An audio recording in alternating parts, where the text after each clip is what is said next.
पशुपति पारस जिन्हें press conference करनी थी, उनकी प्रेस कॉन्फ्रेंस शुरू हो गई है। सुनते हैं जरा क्या कह रहे हैं।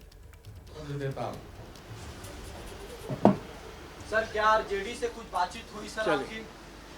सर आरजेडी के साथ क्या चुनाव लड़ेंगे? जितना बोलना था मैं बोल दिया। अब नाइंसाफी हुई, इसलिए मैं भारत सरकार के कैबिनेट मंत्री से मैं त्याग पत्र देता हूँ। सर क्या आरजेडी से कुछ बातचीत हुई सर आपकी? सर आरजेडी के साथ क्या चुनाव लड़ेंगे? जितना बोलना था मैं बोल दिया। अब देखिए, भविष्य की राजनीति आज हम अपने पार्टी के जितने भी हमारे वरिष्ठ कार्यकर्तागण हैं उनके साथ मैं बैठ के तय करूँगा। पशुपति पारस को आप सुन रहे थे, मीडिया के सामने आकर बोल रहे हैं मेरे साथ नाइंसाफी हुई। पशुपति पारस ने भारत सरकार में मंत्री पद से इस्तीफा देने का ऐलान भी इस प्रेस कॉन्फ्रेंस में कर दिया। और बड़ी बात यह कि आगे क्या करेंगे, जो अभी कुछ दिन पहले दोहरा रहे थे कि हाजीपुर सीट से लोकसभा चुनाव वो लड़ेंगे, उसको लेकर फिलहाल साफ तौर पर उन्होंने कुछ नहीं कहा। हाँ, ये जरूर कहा है कि भविष्य में क्या करेंगे, भविष्य की राजनीति के लिए पार्टी के भीतर अपनी मंथन करेंगे और उसके बाद जो भी फैसला लेंगे वो मीडिया के सामने रखेंगे। फिलहाल इस वक्त की बड़ी खबर, पशुपति पारस ने मोदी मंत्रिमंडल से इस्तीफा देने का ऐलान किया। पशुपति पारस कह रहे हैं कि उनके साथ नाइंसाफी हुई है। देखिए, एनडीए ने सीट बंटवारे का जो फॉर्मूला तय किया उसमें पशुपति पारस के खाते में एक भी सीट नहीं आई। पशुपति पारस बेरंग रह गए और 5 सीटें एनडीए में भतीजे चिराग पासवान की पार्टी को दी गई। इसी को लेकर पशुपति पारस नाराज। पशुपति पारस कह रहे हैं कि उनके साथ नाइंसाफी हुई है। भारत सरकार में मंत्री पद से पशुपति पारस ने इस्तीफे का ऐलान कर दिया है। मोदी मंत्रिमंडल से पशुपति पारस का इस्तीफा, और साथ ही आगे क्या करेंगे इस पर पार्टी के भीतर मंथन करेंगे। हाँ, ये जरूर पशुपति पारस की तरफ से पहले साफ किया जाता रहा है कि हाजीपुर सीट पर वो अपने दावेदारी नहीं छोड़ने वाले। तो क्या 2024 लोकसभा चुनाव हाजीपुर सीट पर चाचा वर्सेस भतीजा की चुनावी जंग देखने के लिए मिलेगी? इसके आसार अब बढ़ते हुए नजर आ रहे हैं, क्योंकि तलखी अब पशुपति पारस की पहले सिर्फ भतीजे से थी और अब पूरे के पूरे एनडीए से बढ़ती हुई। पशुपति पारस नाइंसाफी की बात करते हुए, भारत सरकार से इस्तीफे की बात करते हुए अब भविष्य में राजनीतिक कदम क्या उठाएंगे, इसको लेकर मंथन करने की बात मीडिया से उन्होंने कही है। नाइंसाफी हुई है मेरे साथ, पशुपति पारस ये कह रहे हैं। एनडीए के अंदर जो सीट शेयरिंग का फॉर्मूला तय पाया गया उसमें 17 सीटें बीजेपी, 16 जेडीयू, 5 चिराग पासवान की पार्टी और 1 जीतन राम मांझी, 1 उपेंद्र कुशवाहा। पशुपति पारस के खाते में एक भी सीट नहीं आई। हम सीधे आपको लेकर चलेंगे, हमारी सहयोगी निधि श्री इस वक्त मौजूद हैं।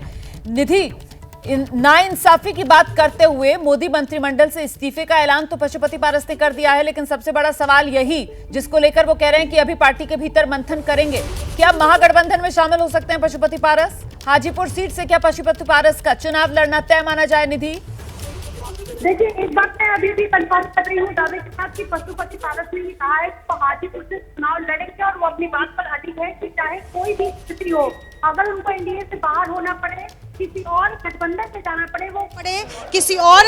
में जाना पड़े, वो हाजीपुर से चुनाव लड़ेंगे, ये तो तय है। लेकिन इसके साथ साथ ये बड़ा सवाल है कि क्या इंडिया गठबंधन में शामिल होंगे पशुपति पारस? यही सवाल हमने उनसे पूछने की कोशिश की, जिसका उन्होंने कोई जवाब नहीं दिया है। उनका कहना था कि कल रात ही हमने इस्तीफा सौंप दिया है और देर रात जो बैठक हुई है कार्यकर्ताओं के साथ पशुपति पारस की, उसमें यही फैसला लिया गया कि अब आपको इस्तीफा दे देना चाहिए क्योंकि एनडीए में आपकी अनदेखी की गई है। मैं एक बार श्रवण अग्रवाल से बातचीत करना चाहूंगी, यहाँ हमारे साथ मौजूद है।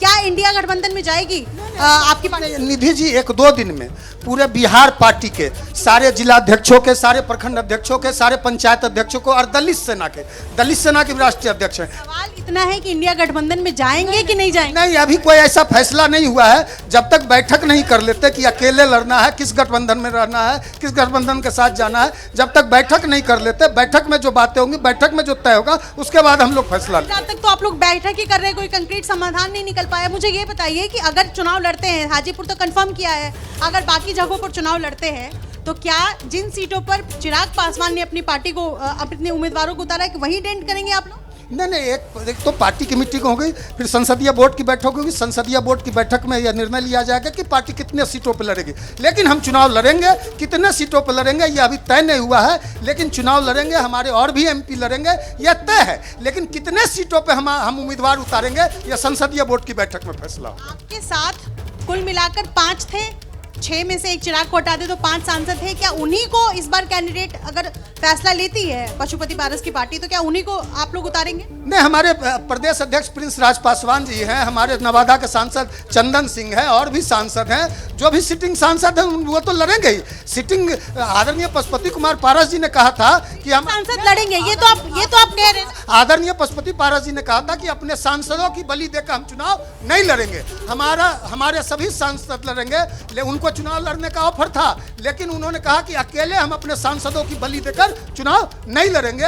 एनडीए में हमारी अनदेखी की गई। एनडीए के सबसे ईमानदार अलायंस हम थे, जो आया राम गया राम थे, जो निरंतर एनडीए को नुकसान पहुंचा रहे थे, उनका सम्मान किया गया, हमारी पार्टी का अपमान किया गया। तो निश्चित रूप से हम लोग चुनाव में जाएंगे, चुनाव लड़ेंगे और बिहार की जनता इंसाफ करेगी। ठीक है, तो ये तस्वीर है रुमाना। बिल्कुल निधि, मैं लौटूंगी आपके पास।